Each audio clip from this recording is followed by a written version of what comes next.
Yo,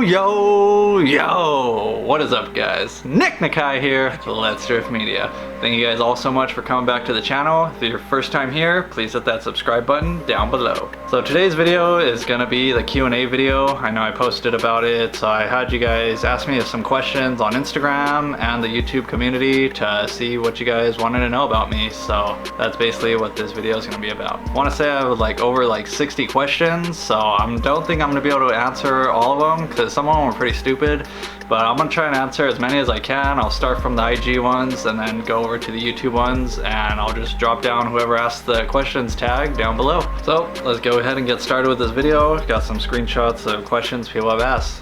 Which ASCs do you have? I have A1 through A8, so considered a master tech. In my late 20s, and I've been debating about trying to become a tech. Any thoughts and advice? I'm also in my late 20s. I'm 27 years old, and I think it's never too late to start. If this is something, cars are something you really enjoy and want to pursue a career out of, I recommend it. How was it starting as a flag rate tech, then going to BMW? Well, I started as a loop tech and then became a flat rate tech at Toyota and then went to BMW, and it's a pretty big difference. Toyota and BMW do things a lot differently. But all in all, I'm really liking it because it's a lot more busy at BMW and the pay is a lot better. New drift car anytime soon? I don't think so. Kind of haven't even really touched my 240 lately or planned on going to any drift events because I've just been trying to buckle down, get out of debt, and save up some money. So why aren't you the big dog yet? I'm just a small pup. Sorry, big dog. When are you going to turbo the KA? Like I said, not for a while. Drifting is something that honestly takes a lot of money, especially now that I don't get free tires, so kind of just like I said, putting it on hold. Eventually I plan on doing big things to that car. How do you get into the industry if you have no certifications or schooling? Just apply somewhere, a tire shop, a lube shop, Jiffy Lube, something. I'm sure it's not that hard to get started at a place like that. Build up some experience and then try to go to wherever you're looking to go, whether it be an independent shop or a dealership. What is your ethnicity? Japanese and Mexican. How did you get your first job at Toyota? Trying to get my first job in the industry as well. I just applied. My community college told me that Toyota was hiring loop techs, so I just went in, applied, told them I'm going to school, and I'm trying to get in. KA24 DET or KA24? KA24 DET. One day though, that's goals, but for right now, KA24 does the job just right. Is it worth to start buying Snap-on with a discount as a student? Yes, it is worth it if you know what you're getting. While you're getting the student discount price, I would just get the basic stuff like a 3/8 ratchet, 1/2-inch ratchet, a socket set, and screwdrivers and pliers and stuff like that if you're trying to buy Snap-on. But besides that, you're gonna figure out what you need as you go, so I wouldn't buy anything unless you know you're gonna need it. How much money have you spent on tools and are you still paying them off? As far as tools goes, I probably spent like 10 grand at least, I would say. I don't keep track. And the tools are paid off. The only thing that's not paid off is this fat ass toolbox behind me. How old were you when starting your career? I guess 18 when I started taking classes at Citrus College, and then 19 years old when I got my first job as a lube technician. Any advice for a new technician just starting at Toyota? Yes, go watch my last video on how to make 100 hours as a flat rate tech. Any starter toolkits that can do most jobs? I would say so. As long as you have a metric socket set 8 through 19, you can do, and a ratchet, you can do a majority of jobs on cars. There's really not that much more you're gonna need, and if you do, you can always go to AutoZone and rent the tool and figure out what you're gonna need from there. Do you plan on working at the dealership forever? I honestly don't think I'll be at a dealership forever. At the same time, you never know where life's gonna take you. I didn't know I was gonna end up at BMW dealership. I thought I was gonna be at Toyota for life. So I honestly can't answer that question right now. Will you have a BMW? I don't think so. As for right now, I don't need any more liabilities under my belt. I'm trying to get rid of some cars as we speak, so for now, no. But one day I would like an E30 drift car, or possibly turn into a E30 pickup truck. I think those are really badass.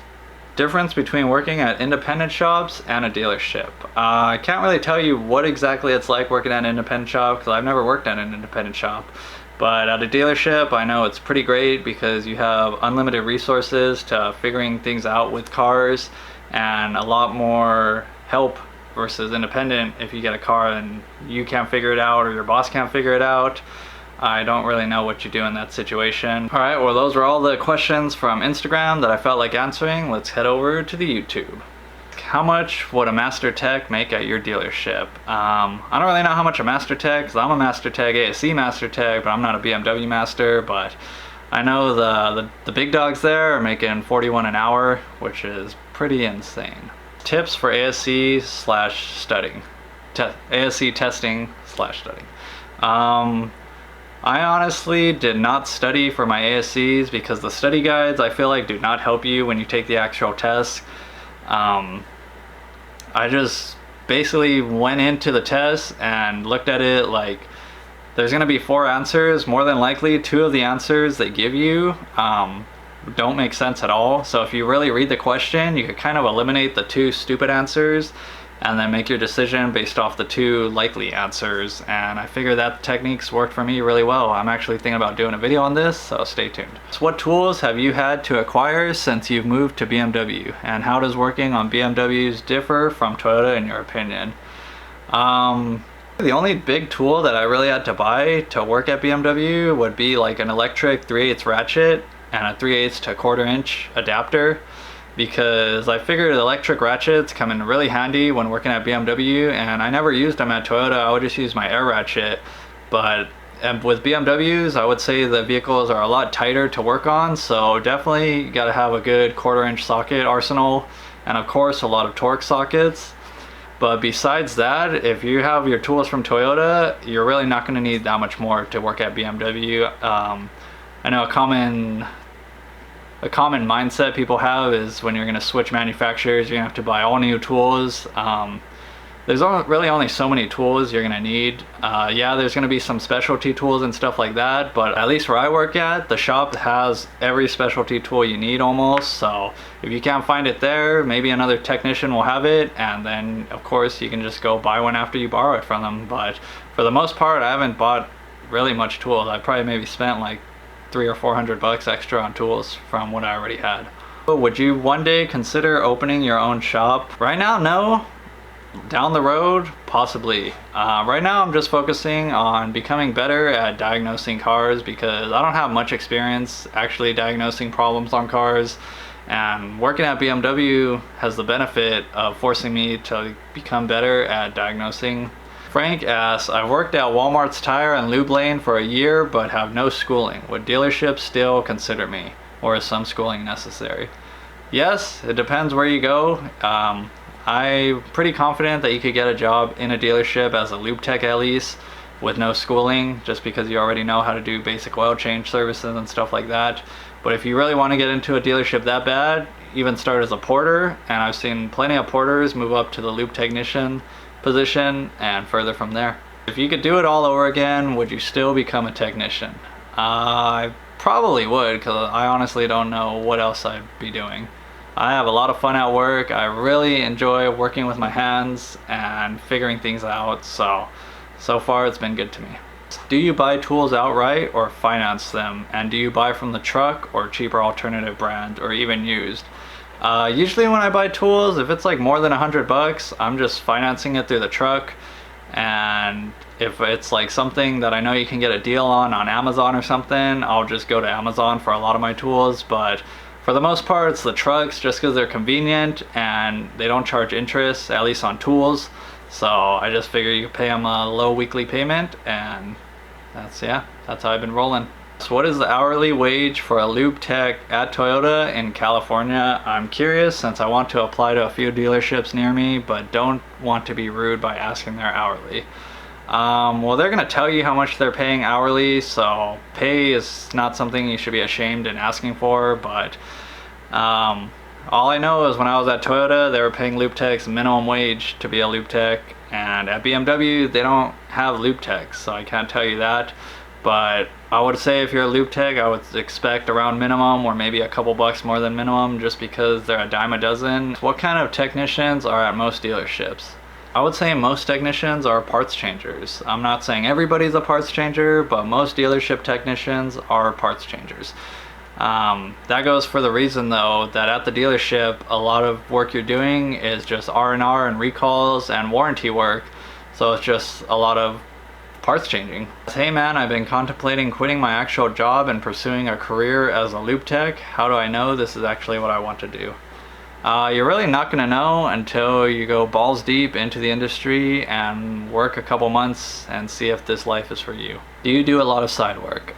Used to, I would say, when like I was more desperate for money, but now I'm doing like a little bit better, so I guess the push to make extra side money isn't as there anymore.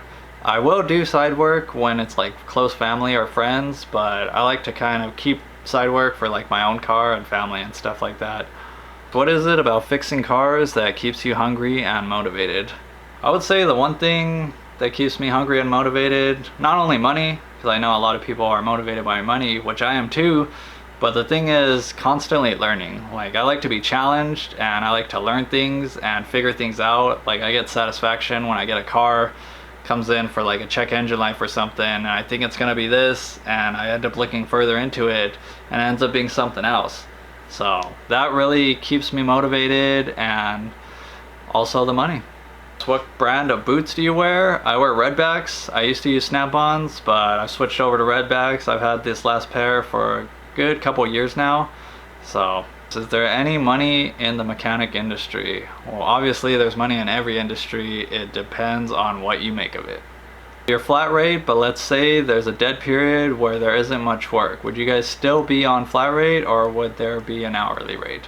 Everywhere I've been, there's still the hourly rate, so in case it is dead and you're not going to flag your 80 hours in 2 weeks, you're still going to get paid 80 hours for being on the clock at whatever your hourly rate is, which is usually double minimum wage for that rate.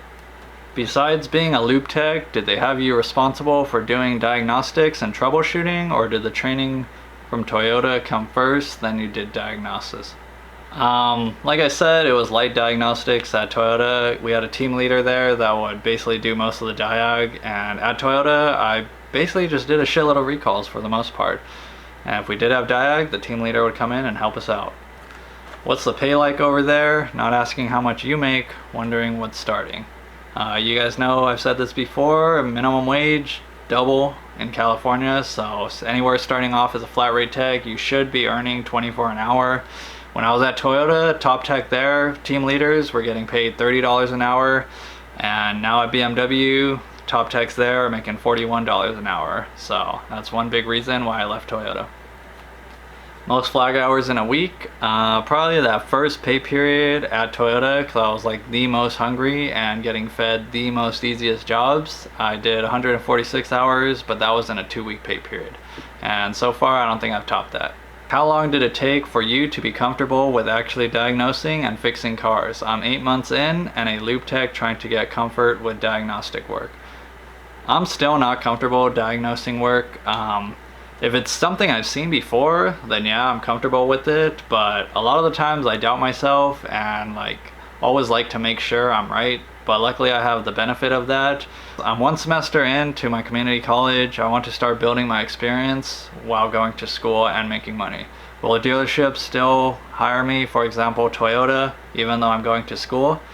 Yes, they still will hire you. You might have to have them like adjust with your schedule, but they hired me while I was going to school, and I just basically had no days off, so I can still put in my hours at Toyota while going to school in the off time. So like I would maybe go to school in the mornings, then come in half day to Toyota, and then the next day half day at Toyota, and then go to school at night and stuff like that. So it'll work if you want it. When's the Let's Drift Media Drift event? Soon, Robert. I've been wanting to host one for a while. It's just things get out of hand and I haven't had time to plan something out like that, and my car is just still sitting in the driveway.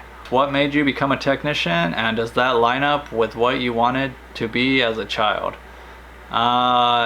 Just basically the fact that you can work on vehicles, cool toys, tinkering kind of with your hands, get paid for it, and it's commission based, because I've always wanted to work somewhere where you work as hard or where you get paid as much as the work you're willing to put in.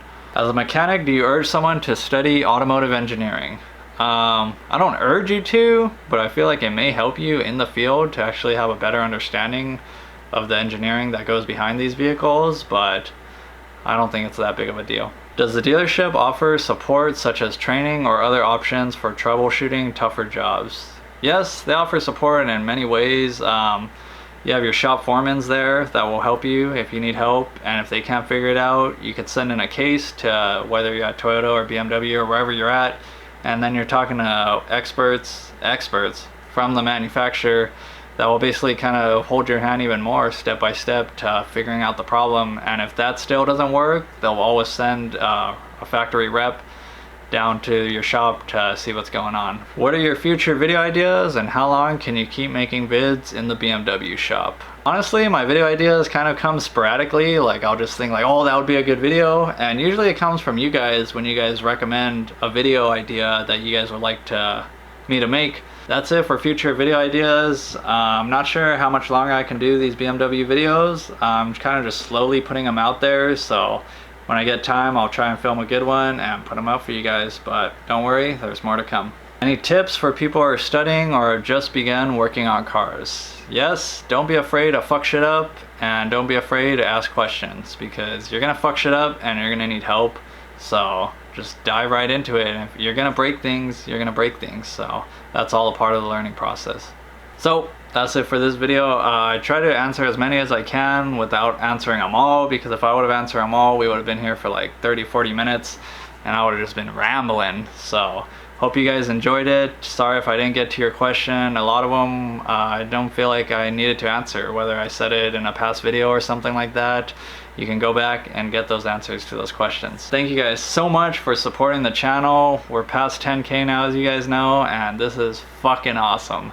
So still gonna continue my streak with no social media. Sorry if you guys have been messaging me on there or stuff like that. I don't have the app, so I'm not gonna get back to you until I download those apps again and get back on it. But yeah, hope you guys all have a happy new year 2020. Pretty excited to see what this year brings us. So stay safe, no drinking and driving, call an Uber, AAA is free I believe on New Year's Eve, and I'll catch you guys later. Peace!